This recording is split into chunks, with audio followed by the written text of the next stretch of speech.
I already have your attention. It is focused, concentrated upon the marble. Normal.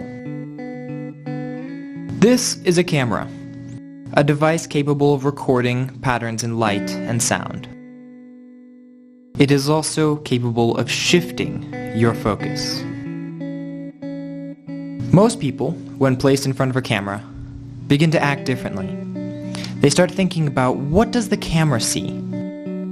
They shift their focus internally. Their smile changes, their vocabulary changes, even the way they stand changes. This is referred to in metaphysics as the observer effect. This is the difference between studying and taking a test, between practicing and performing.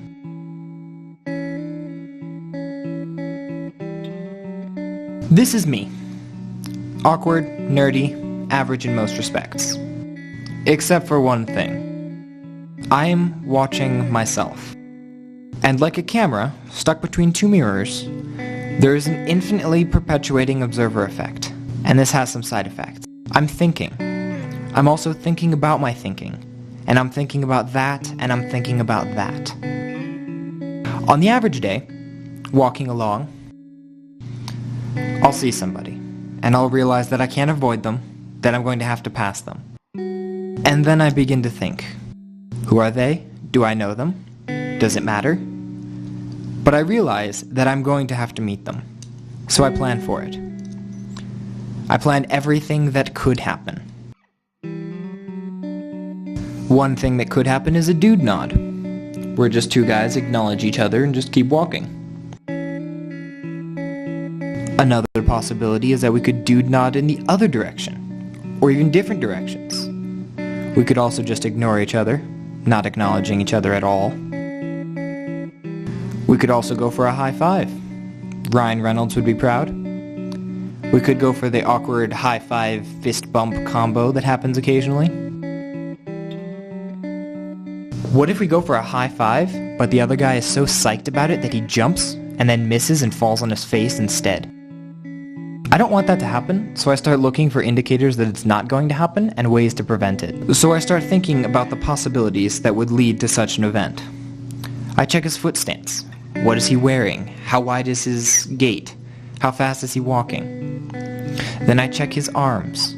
Is he carrying anything? A phone, a backpack perhaps? How wide is he swinging his arms?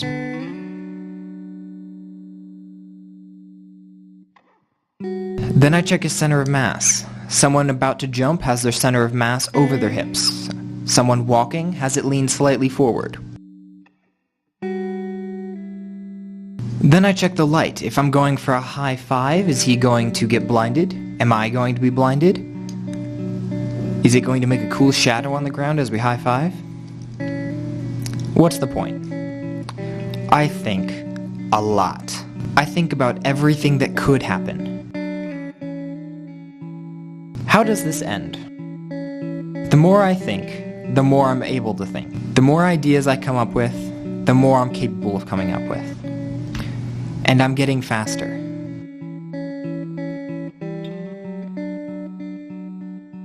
Why don't I give this up?